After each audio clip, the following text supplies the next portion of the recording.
Today's gonna be a short day. And because of that, we're gonna take a small project. An important project. I've been looking forward to this. I talked about this in the last video.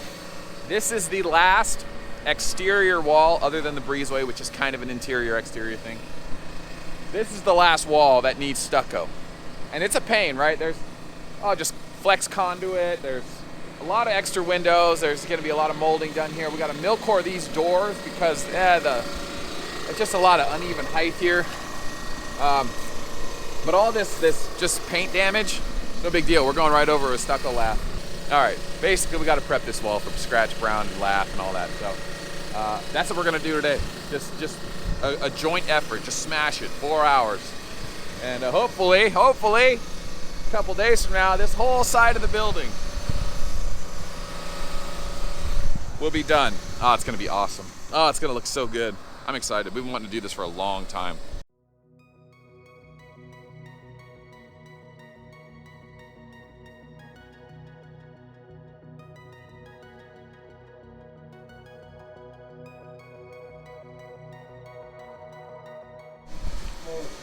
All right, bringing you guys in for a little, use a ladder. A little electrical problem we ran into here. We have a shed on the outside of our building here. I'll put it through the window. That shed used to have, well, a 40 amp breaker hooked up to 12 gauge wires, which is a no-no. That's how you get fires. 12 gauge wires are rated for up to 20 amp. So I'm gonna get in there and get rid of that plug so no one causes a fire. If anyone ever needs 30 amp service in there, then we'll have to run the appropriate wire. So in the meantime, it just needs to be discontinued. We need to put it all back in the J-box and then, re-electrify or complete the circuit on the plugs and lights in there so that we have some utility for our utility shed. So this is what we're dealing with. The 12-4 wire comes in here, red, blue, and then black. So this black wire was just feeding these single two outlets. The red and the blue were feeding this. And that clearly says 50 amp. Sorry, that's a 50 amp. My God. That was definitely a fire waiting to happen. In fact, using these wires is kind of sketch because they might be damaged, so we'll have to test those. Other than that, what's weird about this whole setup is this black obviously used to, this black should be on a neutral. This black should be connected to, and this black should be connected to these outlets. So someone later on added these outlets, but this black used to electrify these two blacks, and those would provide power to, let's see, this here, which is one outlet. Okay, so there was power to that. And then this here, which runs through there, over there, and up there. So that provided power to the inside light and the switch. So the question now is what powered the swamp cooler? I'm guessing it was just plugged into an outlet.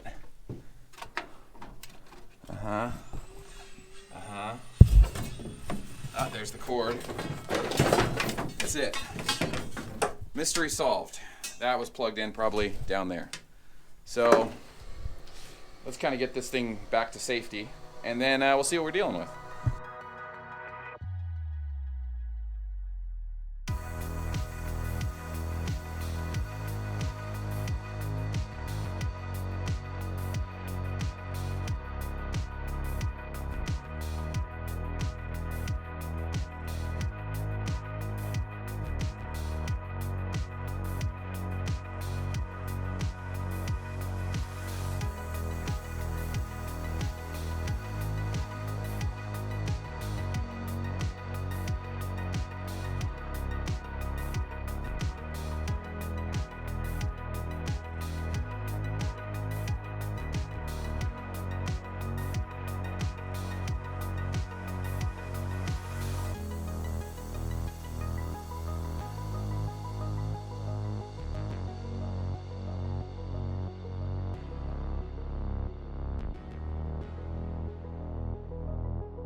Yeah, what do you know? Another lath day.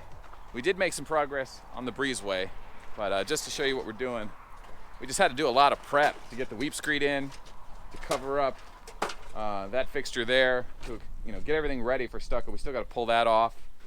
But man, these windows on this building, the original design was pretty nice. But yeah, we ran out of lath, so we still need to lath this to there. It's about time you do something with this old building. It's about time. Yeah, we had a snake come by and go, "It's about time you do something with this old building." Oh, well, we've been working on it for a year. I told her. She's like, "Well, you're just covering up the water damage instead of fixing it." And she was talking about the paint that's on the sunside wall. Just a real nasty, nasty woman. But anyway, we like the good and the bad feedback. But Jared made some progress in the breezeway here today. Kind of got caught up around the security screws. I mean, those things are a beast. You can basically tighten them, but you can't loosen them without grabbing them with vice grips and just fighting them all the way. But look at these windows. It's exciting. These were all covered up. We knew there were windows here. We saw them from the inside, but when you actually look at them, just imagine how good that's going to look once they're stuccoed. I mean, this whole area, it's going to look really nice. It's going to be really nice. What we're going to do with these tile down here, that's going to be a big job. We got the slate for it. Probably going to do it in a natural slate product, but that's a lot of jackhammering. You looking forward to that, Jared? Oh, yeah. Call a nasty old woman, nasty old thing. Just snake. Stick her nose, can't say, "Boy, you're doing a good job. Been sitting here for 20 years like crap. You're doing a good job." No, can't say that. No. Can't say that. Some people are just mad at the world. But anyway, we got a little side project on a rental house, so we're going to go do that. These guys here, those are for the insurance company. They want to raise the policy and make us do more upgrades. So that's the way of the world, huh, Dad? Yeah, property insurance is going to go up over $500 a year on every one of the rentals. Every one of them? Yep, the trash. But when you go take your trash to the dump, they charge you to dump. But yet you're paying over I think it's about $650 a year now to dump your trash. But if you get a trash can, it's going to cost you about $30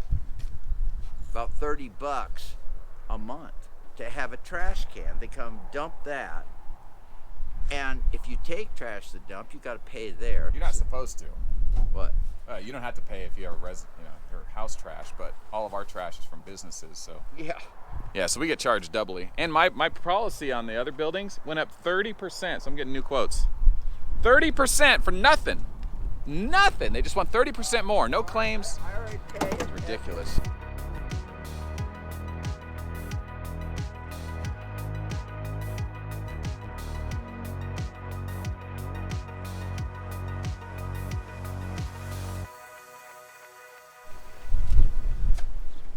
All right, we're building a hollow steel beam barricade for a propane storage tank. And the code says that you need to be 3.5 foot away from the tank, minimum.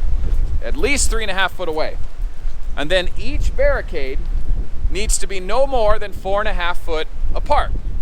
And the beam needs to be at least 3 foot in the ground and at least 30 inches above the grade. So you need at least a 6 foot beam, well, 5.5 foot, but 6 foot's usually right. And then depending on the type of barricade you're using, we're using a hollow steel beam, which is larger than it needs to be. So the thickness is more than enough. It needs to be filled with concrete. So if anything truly big hits it, I'm not worried about a car hitting it. You look at how deep this is. If you got a steel beam like this big, it's gonna stop every car and most trucks. What it won't stop is a massive, crane operating truck for, say, electrical service or something. That's why they're overbuilt, because they want to make sure that if Edison or Hotline or whoever rolls into it, that whoever driving that vehicle knows, hey, I just hit something really, and it's pushing back, and hopefully it stops from hitting the tank. So that's the code. That's why we're doing it like this. It seems like major overkill, but it could save lives. So it's not much extra work to do it right.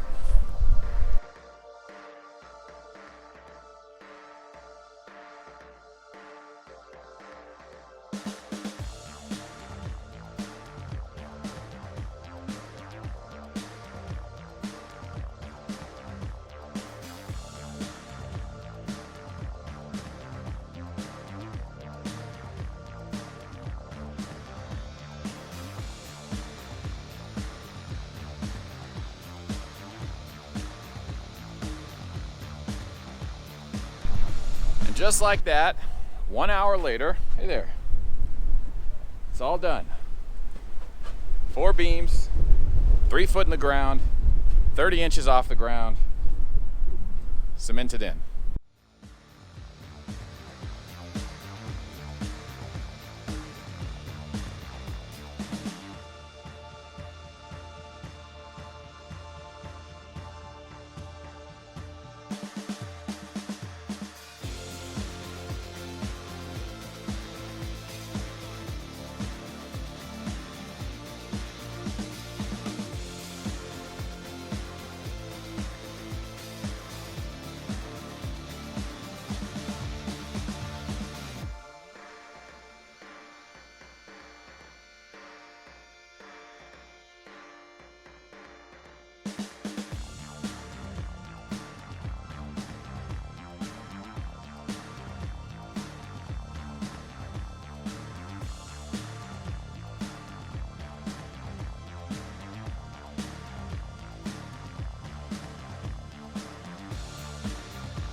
All right, kind of a quick update. We're back here at Entrada, getting ready for the pour tomorrow. I'm putting this in the video, so one day I might need to know where these pipes are, but we've got 1/2-inch PEX-A in the ground for future plumbing needs. And this one never got taped, but we've got lines there and a line here, connects there to there, and another line from there up to here, and this line, right, goes from there over to there, just in case we ever need it one day. They're there.